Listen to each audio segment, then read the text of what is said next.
Kamu tengah mendaki gunung dengan kecepatan tinggi. Kamu dan temanmu memilih aktivitas mendaki seperti ini demi memenuhi salah satu resolusi tahun barumu.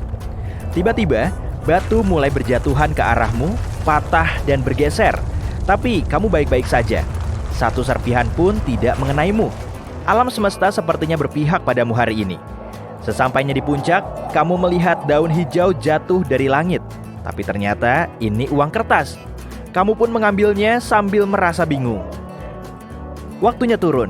Tapi karena masih ingin mengetes keberuntunganmu, kamu mencoba turun cuma dengan sekali lompat. Aman kok, harnesmu sudah dipasang. 1, 2, 3. Tarik napas dalam dan kamu melompat. Dalam sekejap, kamu sampai di tanah. Setelah temanmu turun juga, kalian masuk ke mobil dan pulang. Keesokan harinya, kamu bangun, mandi cepat-cepat, menyikat gigi dan keluar, siap menjalani hari. Bzzz, bzzz. Ponselmu berbunyi, tapi bukan notif telepon, cuma email dari bosmu. Waduh, gawat nih. Kamu membukanya dan membaca kabar gembira. Kamu naik jabatan. Semua kerja kerasmu dilihat oleh si bos dan akhirnya berbuah manis. Saking percaya dirinya, kamu pun meminta lebih dari sekedar naik jabatan. Kamu meminta posisi kemitraan. Kamu sampai di kereta menuju kantor. Kamu melihat ke bawah dan lagi-lagi kamu menemukan uang kertas. Wow, rezeki nomplok, ucapmu dalam hati. Kamu pun tiba di stasiun tujuan. Kamu sudah agak terlambat sampai kantor. Jadi, kamu mempercepat langkahmu dibanding biasanya. Tiba-tiba, kamu melihat iklan undian yang hadiah utamanya 1 unit mobil. Dan ini hari pendaftaran terakhir. Masih terus merasa beruntung, kamu mengirim pesan berisi biodatamu untuk berpartisipasi. Tapi hasilnya baru keluar beberapa jam lagi. Kamu pun tiba di kantor dan langsung rapat dengan bosmu. Pak bos bilang, sejak kamu masuk perusahaan ini, omset kita naik 4%. Kamu bekerja jauh lebih keras dibanding karyawan lain. Apa kamu ingin menjadi supervisor? Masih belum cukup, ucapmu. Aku ingin menjadi mitra. Pak bos terkejut dan bilang dia butuh waktu untuk mempertimbangkannya. Saat makan siang, kamu mau mencicipi makanan lain di tempat baru. Waktu menunggu di persimpangan jalan, kamu melihat seorang perempuan yang memakai earphone hendak menyeberang jalan saat lampunya masih hijau. Tiba-tiba, kamu melihat mobil mengebut, tapi perempuan itu tidak sadar. Kamu menghampiri dan menariknya mundur secepat mungkin. Aku Meidi, ucapnya. Dia punya mata hijau terindah yang pernah kamu lihat, dan dia mengajakmu makan siang untuk berterima kasih. Kalian pun pergi ke restoran yang ingin kamu kunjungi. Lalu dia merekomendasikan double beef cheeseburger. Sudah lama kamu tidak makan makanan seenak ini. Sebelum berpisah, dia memberimu kartu namanya. Ternyata dia dokter gigi. Meidi juga menawarimu sesi pembersihan gigi profesional, gratis. Boleh juga. Kalian pun menentukan tanggal. Bzzz. Tiba-tiba, nomor tidak dikenal meneleponmu, tapi kamu mengangkatnya. Ini telepon dari penyelenggara undian. Kabar bagus, mereka memilihmu sebagai pemenang mobil tadi. Tepat setelah menutup telepon, satu panggilan lain masuk. Yang ini dari bosmu, dan dia ingin segera menemuimu. Saat berjalan ke kantor, semua teman-temanmu sudah menunggu. Kamu tidak berharap banyak, tapi Pak Bos bilang, "Selamat, kamu menjadi mitra baru kami. Mulai besok, kamu akan punya ruangan sendiri." Jam pun menunjukkan pukul 6 sore, waktunya pulang. Kamu punya mobil baru dan jabatan baru, tapi yang membuatmu paling semangat? Meidi. Sebelum malam makin larut, kamu mencoba melangkah lebih jauh. Kamu menelepon dan mengajaknya berkencan malam ini. 2 jam berselang, kamu tiba di rumahnya berdandan rapi dengan jas baru yang kamu dapatkan dari uang hasil nemu. Gaunnya juga tak kalah memukau. Dia bilang, dia cuma ingin memakainya untuk acara spesial seperti ini. Jam sudah menunjukkan pukul 11 malam. Kamu pun mengantar Meidi pulang. Sesampainya di rumah, kamu mendapatkan SMS dari pemilik apartemenmu yang menanyakan apa kamu ingin pindah ke unit lantai atas karena penyewa sebelumnya baru saja pindah. Harganya pun diskon 2 juta. Kamu pun mengiyakan dan langsung terlelap. Hari baru tiba dan kamu harus memilih pakaian. Di belakang lemari ada dasi biru yang ibumu belikan saat kamu mendapatkan pekerjaan pertama. Kamu memakainya agar serasi dengan setelan abu-abu favoritmu. Dan pastinya, sebagai jimat keberuntungan. Di kantor, semua orang mengomentari dasimu yang ngejreng. Pilihan dasimu keren, kata Bill. Rekan resepsionis juga menyukainya. Bosmu menepuk bahumu. Kamu terkejut, tapi begitu berbalik, dia mengedipkan mata kepadamu. Selamat atas posisi barumu. Sini, mari kita lihat ruang kantor barumu. Semuanya masih baru. Oh, ada kejutan kecil untukmu di laci. Bukalah. Kamu gugup, tapi penasaran. Kamu menelan ludah sebelum membukanya. Dan bukan cuma hadiah, tapi juga ada secarik surat. Kamu langsung membuka kotaknya. Isinya arloji emas. Dan di suratnya, semua mitra yang lain menyambut kedatanganmu dalam tim. Waktu berjalan super cepat, dan matahari sudah terbenam. Saking sibuknya rapat, kamu sampai tidak sempat mengecek ponsel. Ada 2 pesan. Telepon aku, Meidi. Dan sebelum sempat berkedip, kamu langsung meneleponnya. Dia mengajakmu makan malam. Kamu setuju, jadi kamu memesan tempat untuk malam ini. Potongan rambutmu sudah lama tidak diurus, dan karena mau membuat Meidi terkesan, sudah saatnya dirapikan. Di tempat tukang cukur, kamu duduk di kursi dan berkata, kayak biasa, pendekin aja dan rapihin jenggotku sedikit. Begitu selesai, si tukang cukur bilang, yang ini gratis sebagai hadiah potong rambut ke-30mu di sini. Kamu berterima kasih dan langsung meluncur menemui Meidi. Saat berjalan ke restoran, kamu melihat temanmu, Miko, sedang berjalan pulang. Kamu menyapanya dan dia bilang sedang ingin membuang TV 50 incinya. Kalau mau ambil aja. Tentu saja, jawabmu. Pas sekali untuk unit apartemen barumu. Kamu pamit dan berjalan cepat ke restoran. Antusiasmu bertemu Meidi terlihat jelas dari ekspresimu. Senyum lebar di wajahmu tak kunjung luntur. Tinggal beberapa meter lagi dan kamu melihat ada toko mau gulung tikar. Semuanya setengah harga. Kamu melihat arloji barumu dan kamu masih punya sekitar 20 menit untuk mampir ke toko itu. Jadi, kamu masuk. Ini toko elektronik dan semua orang mengambil apapun yang mereka lihat. Ponsel, arloji pintar, laptop. Tempat ini dipenuhi pelanggan. Dan kali ini, kamu kurang beruntung. Laptop yang kamu incar sudah ludes. Kamu pun keluar, tapi tiba-tiba seseorang berlari ke arahmu dan berkata, "Hei, kamu lagi nyari laptop ya?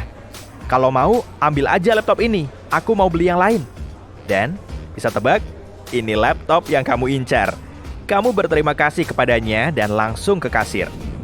Lalu, kamu mampir ke toko bunga untuk memilih bunga dahlia hijau yang serasi dengan kedua mata Meidi.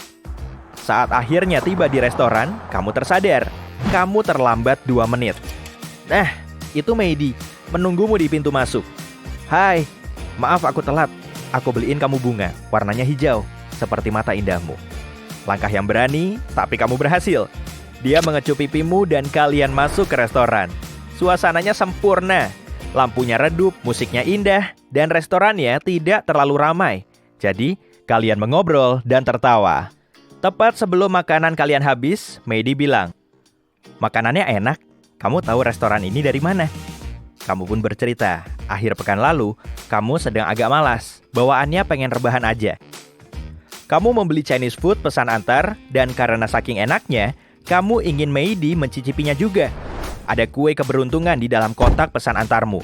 Di sana tertulis, minggu depan keberuntunganmu akan berubah. Dan itu benar-benar terjadi.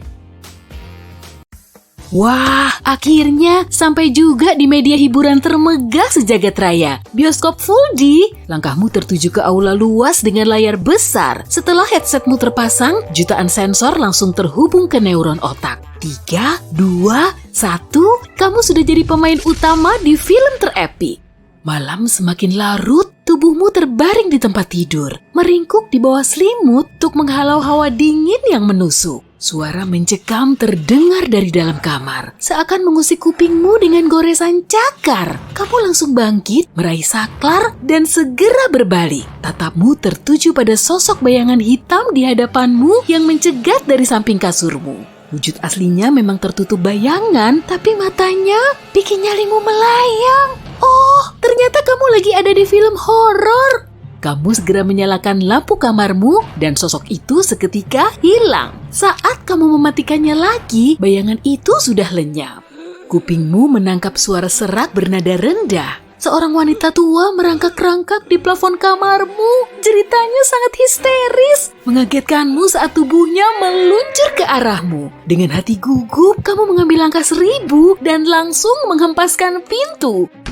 Leganya. Untung cuma film. Kalau beneran terjadi, bisa-bisa kamu pipis di celana. Kamu sudah ada di dapur, mentari pagi menyapamu dengan senyum hangat. Alunan musik penyemangat membahana di seisi ruangan, entah dari mana sumbernya. Blender, 2 butir telur, dan sekotak susu sudah berjajar rapi di atas meja. Kali ini kamu akan membuat suplemen protein, dan ternyata tubuhmu sudah terbalut dengan baju olahraga. Saat kamu keluar rumah, bunyi musik semakin berdentum, kamu jadi makin bersemangat untuk lari pagi. Gedung dan jalanan makin menjauh di belakangmu. Saat semangatmu kian membara, kamu baru tahu ternyata kamu sedang ada di adegan film olahraga. Dengan tubuh sehat, kamu siap meraih prestasi. Tapi, moodmu seketika hancur saat bangunan di dekatmu meledak. Tubuhmu memang terpelanting, tapi kamu tetap baik-baik saja. Layaknya para tokoh utama di film action, kamu perlu berlindung karena ledakan terus berlangsung. Mobil SUV berjendela gelap melaju dari sudut jalan. Kamu langsung melompat ke atapnya dan mendarat di atas jok motor sport yang terparkir di pinggir jalan. Oke, saatnya menaklukkan jalanan. Kamu mencoba menghindar dari pengejaran, aspal di belakangmu mulai berderak, mobil-mobil terlempar ke sisi jalan, dan kaca jendela hancur hingga jadi kepingan. Di hadapanmu ada truk besar yang dipasang kayu lompatan. Kamu pun memacu motormu hingga melompat ke udara. Sementara itu, ledakan keras terjadi di belakangmu. Jendela bangunan di depanmu tak menyurutkan nyalimu karena kamu terus menerobosnya, lalu lompat dari motormu. Kamu ada di ruangan abu-abu yang dipenuhi dengan perabot jadul. Jendela yang tadinya pecah sudah utuh lagi. Rinai hujan membasahi kaca luarnya. Ragamu lelah dan benakmu resah. Wajahmu tertunduk lesu saat kamu mengamati jalanan di bawah sana. Pikiranmu mulai dibanjiri inspirasi dan matamu langsung melihat ke mesin tik di atas meja. Kamu pun duduk manis di sudut ruangan sambil mengetik tanpa henti, menuangkan hasil renunganmu ke dalam untayan kata. Suatu saat nanti, jerih payahmu ini akan jadi mahakarya. Tulisanmu memang belum diakui, tapi ini baru permulaan kok. Emosimu semakin berkecamuk. Dan kamu cuma bisa menangis karena hatimu sudah kepalang remuk. Seiring berjalannya waktu, tulisanmu kian mengonggok di atas meja. Rapiin dulu ah. Setelah merapikan naskahmu, kamu segera menyerahkannya ke editor. Dengan mata yang berkaca-kaca, dia berkomentar. Tulisanmu bagus banget loh. Percuma saja, sahutmu. Buku ini telah merenggut semuanya dariku. Padahal kamu sendiri nggak tahu pasti apa yang sebenarnya hilang dari dirimu. Ya, namanya juga drama. Urusanmu dengan si editor sudah beres. Setelah meninggalkan kantornya, kamu menuju jalanan dan menembus kemacetan lalu lintas. Seorang pria melongo keluar dari jendela mobilnya, lalu bilang, "Hei orang asing, jangan lupa bahagia ya." Pesepeda yang melintas tiba-tiba berseru, "Ngapain sih stop segala kalau cuma bilang hore?" Kamu pun menyahut, "Saya kurang paham nih, tapi ya udahlah, gak masalah." Widih, ternyata suaramu bagus juga. Orang-orang yang melintas langsung keluar dari kendaraan mereka dan bernyanyi bersamamu. Sekawanan burung bertengger di dekatmu sambil bersenandung mengikuti lagu. Semua penonton berjoget ria sesuai irama. Ada juga truk pemadam kebakaran yang menyemprotkan air ke kerumunan. Wih, lagumu semakin terdengar riuh. Biar raga telah mati, tapi cintakan abadi. Di film musikal, ayo kita olah vokal. Wadaw, mantap sekali pemirsa. Di gang gelap ini, pandanganmu buyar dalam nuansa hitam putih. Topi khas tahun 50-an bertengger manis di kepalamu. Sayup-sayup sirine makin terdengar jelas, disusul dengan jeritan dan pecahan kaca. Kota ini makin terpuruk oleh keserakahan dan tipu daya. Kamu menyerukan kalimat ini tanpa ragu. Wah, keren, kamu lagi ada di film detektif noir. Saat ini kamu sedang duduk di ruang kerjamu, gelas kosong dan setumpuk catatan berserakan di atas meja. 17 Desember 1954, mataku belum terpejam sedikit pun selama 2 hari ini. Seorang wanita cantik berdiri di ambang pintu. "Detektif, saya perlu bantuan nih," ucapnya. Di malam gelap, kamu mengendarai mobil retromu melintasi kota hitam putih.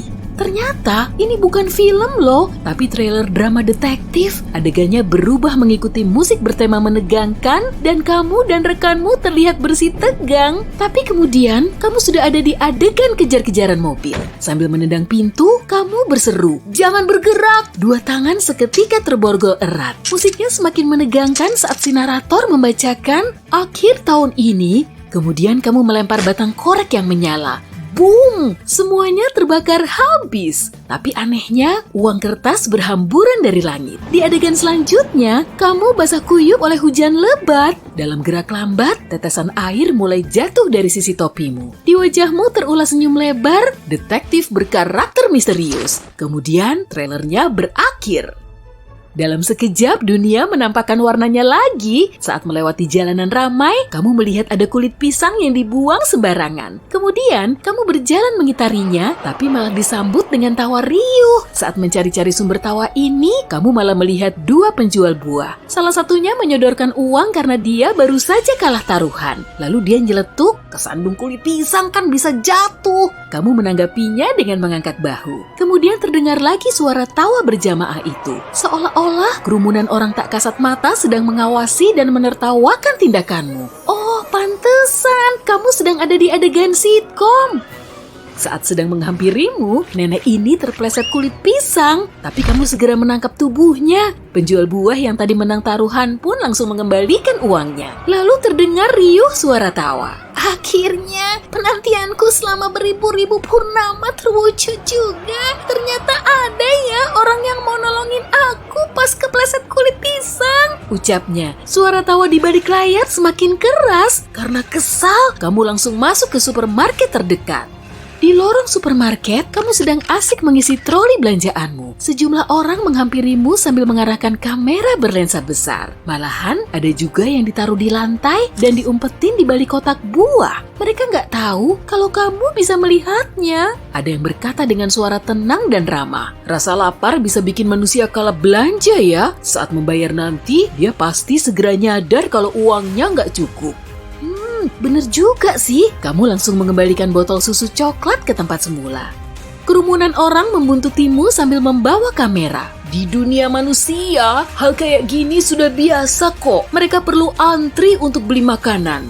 Kemungkinan kamu sedang ada di adegan film dokumenter satwa liar. Kamu jadi paham kan rasanya jadi hewan? Saat kamu melangkah keluar dari supermarket, tiba-tiba terjadi gempa bumi. Banyak orang berteriak histeris, kemudian pesawat luar angkasa muncul di angkasa. Gawat, ada invasi alien! Kamu segera masuk ke mobil tak bertuan di tepi jalan yang kemudian berubah jadi pesawat luar angkasa. Pesawatmu bermanuver di langit, mencoba menangkis serangan laser. Saat pesawat musuh mengejarmu, kamu menghubungi anak sulungmu melalui telepon. "Nak, Papa memang gak pernah ngomong begini ke kamu. Percayalah, Nak, Papa sangat bangga sama kamu. Kamulah anugerah terindah yang Papa punya. Jaga dirimu baik-baik ya, Nak." Papa kenapa? Ada apa sih, Pak? Tanya anakmu. Tapi kamu malah langsung mematikan teleponmu. Nah, saat ini kamu berada di adegan film sci-fi action dengan bumbu drama. Begitu memasuki luar angkasa, pesawatmu berpapasan dengan kapal penyusup besar. Kamu langsung menabraknya, kemudian masuk ke pusat komando mereka. Ledakan dahsyat memekakan telinga, cahayanya menghiasi ruang gelap. Manusia telah memenangkan pertarungan ini dan kamu dijuluki sebagai pahlawan. Rupanya mereka nggak tahu kalau kamu berhasil keluar dari pesawatmu beberapa detik sebelum meledak.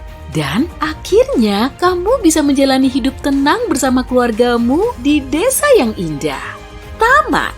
Film ini diperankan oleh kamu sendiri. Segera hadir di bioskop kesayanganmu. Kamu sedang berenang bersama sekerumunan orang. Tiba-tiba, kamu melihat temanmu yang aneh di kejauhan. Dia melihatmu juga dan melambaikan tangan ke arahmu. Haduh, seandainya kamu bisa menghilang. Kemudian, entah bagaimana kamu melihat warna kulitmu berubah-ubah. Kamu menyelinap pergi agar tidak ada yang bisa melihatmu dan...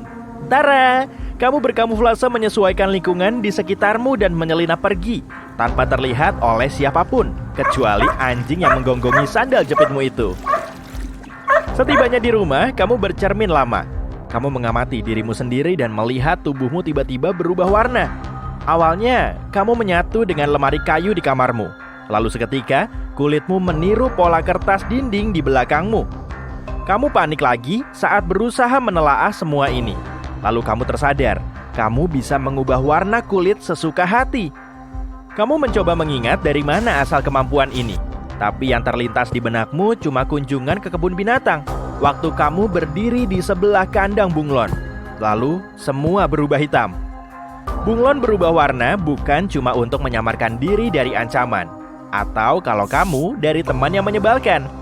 Bunglon berubah warna untuk mengatur suhu tubuh dan berkomunikasi dengan bunglon lain. Sayangnya, variasi warna yang dimiliki bunglon tidak seperti yang kita pikir. Bunglon hanya bisa meniru lingkungan mereka dengan menyesuaikan kecerahan dan kontras warna kulit, serta seberapa banyak cahaya yang bisa memasuki tubuhnya. Jadi, saat menghilang di kolam, kamu cuma membaur dengan apa saja yang ada di sekitarmu. Bunglon menggunakan lapisan sel-sel khusus di kulitnya. Kamu melihat keluar jendela dan membayangkan dirimu seperti pahlawan super, Bunglon Man. Lumayan keren.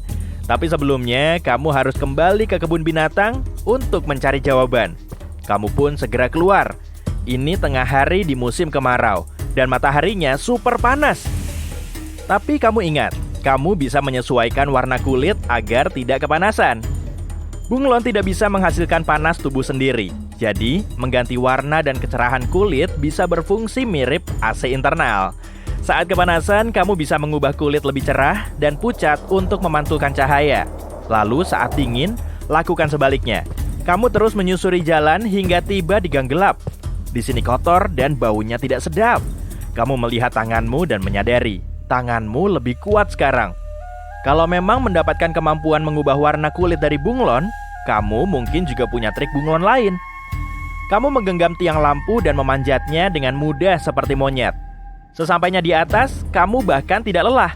Oke, jadi ada tangan lengket dan kontrol suhu internal. Kamu penasaran, bisa apa lagi? Jadi, kamu turun dan berlanjut ke metro, menuju kebun binatang. Setibanya di sana, ada ratusan orang di peron. Kamu melihat jam di dinding dan mendengar kereta datang. Tiba-tiba, gambar di depanmu terbagi. Dan kamu menyadari salah satu matamu melihat kereta, sementara yang satunya masih melihat jam. Untung kamu membawa kacamata hitam. Sebelum ada yang menjerit kaget, kamu mengenakannya. Ini bisa menjadi gimmick pahlawan supermu. Kereta berhenti dan kamu ikut naik. Kamu memegang tiang saat kereta berjalan dan berdiam di satu tempat tanpa bergerak. Seseorang menabrakmu dan warna kulitmu tiba-tiba berubah. Semua orang tercengang. Kamu jadi mirip lampu disko. Ada garis-garis kuning, merah, dan putih berkedip dari kepala hingga ujung kakimu. Lalu berubah menjadi biru, ungu, dan hijau. Akhirnya semua warna bercampur dan membuat efek warna yang keren.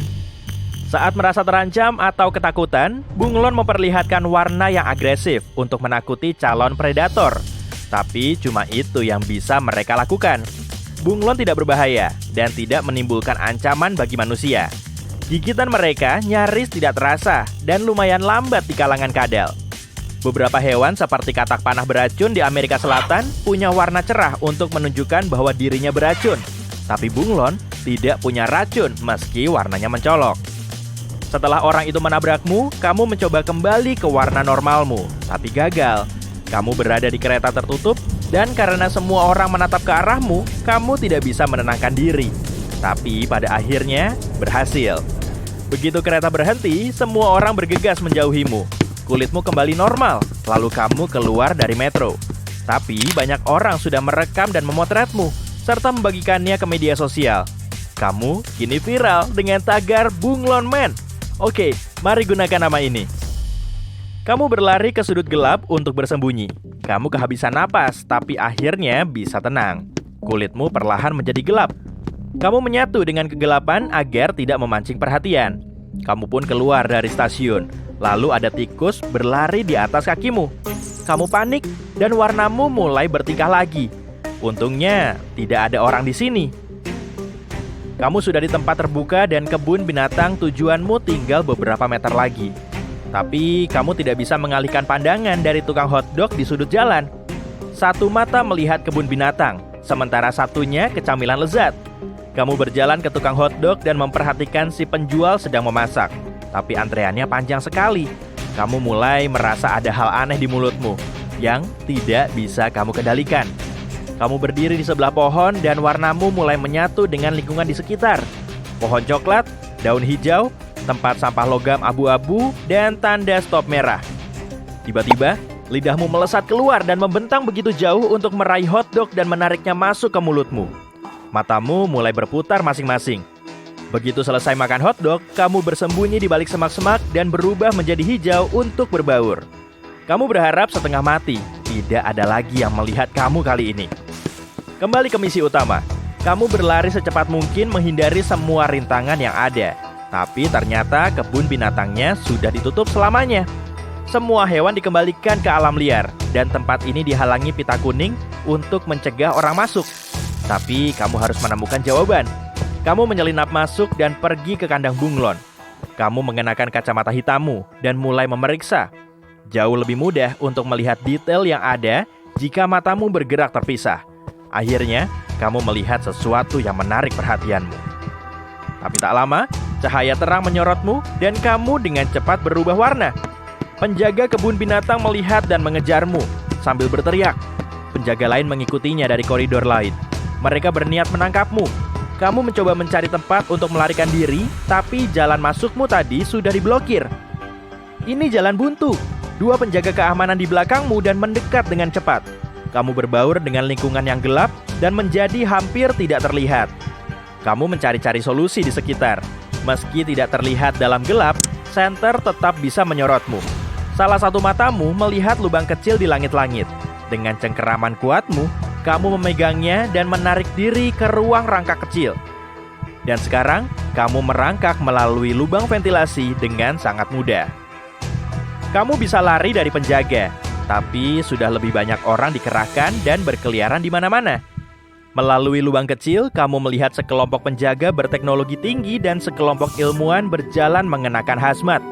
Salah satu dari mereka membawa kandang dan di dalamnya, kamu bisa melihat seekor bunglon. Sekarang sudah malam dan kamu melarikan diri kembali ke kota tanpa ada yang mengikuti. Tapi penjaga keamanan sudah melihat wajahmu. Kamu sekarang menjadi buronan. Kamu bersembunyi di gang untuk menarik napas dan mencerna semua ini. Tiba-tiba, seorang meraih lenganmu dan menarikmu ke dalam gedung. Kamu mendongak dan melihat satu ruangan luas dengan puluhan orang yang punya kekuatan binatang aneh. Salah satunya berlari-lari secepat citah. Yang lain melompat-lompat dan bergelantungan di lampu seperti monyet. Kamu membatin bahwa kamu mungkin telah menemukan jawaban yang kamu cari.